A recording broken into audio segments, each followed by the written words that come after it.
All right, so for those who aren't familiar with the show Love on the Spectrum, can you tell us a little bit more about that and what are your diagnoses, if you don't mind sharing that? When I was 8, my parents told me I had level 1 autism. I didn't know how to, didn't know what to think or how to react. First, I thought I was sick or something, but later on, I came to realize having level 1 autism grants certain gifts.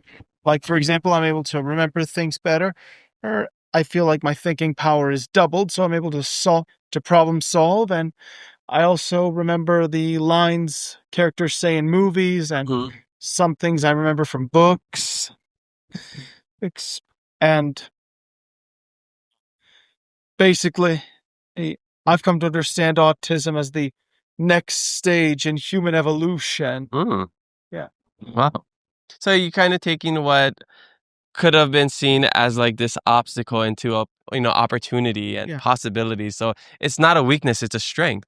Yeah. So being on Mm, Love on the Spectrum, it, well, watching it show me that finding love is difficult for everyone. mhm. And if you're on the spectrum, it seems almost impossible. And yet, somehow, Tanner and I still managed to, well, we managed to find dates and learn more about them and as well as ourselves. Totally. And yeah, Yeah, that's beautiful. yeah, I mean, even me, I'm sure we're all on some sort of spectrum, right? yeah, But for me, watching you and everybody else on the show, it's really inspiring because I feel like we can learn from you, about love, about relationships, about honesty and communication.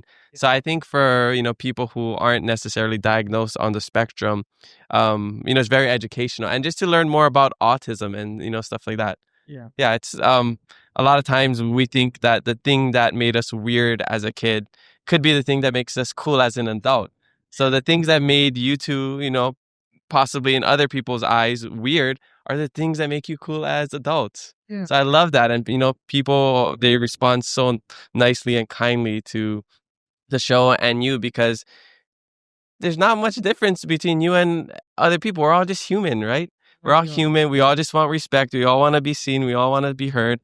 And that's kind of just the basic human needs. It doesn't matter, what color you are. It doesn't matter where you're from, how you act. We're all the same. We're all brothers and sisters. Yeah. What about you, Tanner? So, I was diagnosed with autism when I was 4. Or okay. And then, so at that age, were you aware of it? I was aware of it. Okay, cool. And are there different levels? So for me, I don't know too much. What are the levels? Because you said you're level 1. Yeah. Are you a different level? Or how do you know if people are on different levels? How do we know that, Connor? I just don't remember. I don't know. I guess we're told that. Oh, okay. So like a doctor just tells you. I got a doctor just told us. Okay, nice. So when you meet people, do you think people act differently around you? Can you tell if they are acting differently around you? Yeah. And like how do you know that, or Well, how do you respond to that? So sometimes when they're not very outgoing like we are, and like when they're Yeah. quiet, and they have different personalities they have, Mm-hmm. Yeah. and like if they're a little quieter than we are, and not very talkative like we are. Okay. And you like people who are talkative. So yeah, and I feel like people who are not very talkative and who are not very outgoing. Okay. Yeah, like all people. Yeah. Hey, come on, I want to see you in car or something. I Yeah. don't like being around people with bad personalities, but by chance, sometimes we gotta respect that. Yeah. Mhm. We have to. So you're saying that we can be around people that we don't agree with, or Right. Yeah. people that have different interests than us. We can still coexist. That's right. Yes. That's a great lesson. Come on, can Yeah. you watch Abby on the show? Abby Romeo? Yes. Yeah. Okay, 'cause Yeah, I she's just- a friend of ours. Oh, really? She's not very outgoing Wow. like we are, but that's okay. Yeah. Yeah. I mean, even if you think about, we talk about in Ahupua'a, which is like this land division that we have in Hawaiian culture, right? So we're in an Ahupua'a right now. There are people who are people up in the mountains, people by the sea, people who fish, people who farm, people who hunt. So everybody had different roles. We had different interests and we had different strengths, but we all came together and we worked as a community.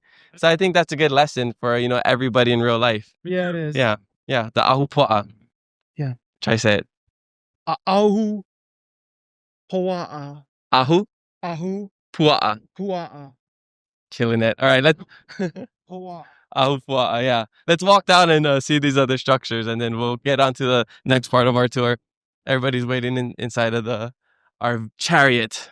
is what I like to call it. This is a really cool structure. Yeah. What is this? It's a triceratops. Large. It has the biggest horns of all the quadrupedal dinosaurs Wow. with horns. The word triceratops literally means 3 horns. Did you write Huh. Connor? Nice. How do you know all these things? Do you read books? Do you watch Yeah. TV, I've read documentaries? a few books about dinosaurs in my time, Yeah. and I know a thing or two about them. Oh, interesting. What's your favorite dinosaur? The T-Rex. The T-Rex. You too? All the dinosaurs fear the This. T-Rex. What do our best T-Rex impression? Roar. Growl, dude. Growl. Yeah, they're roaring growl. All right. So this is great because I have a really big surprise for you. All right. An emphasis on big. Okay? All right, let's head over.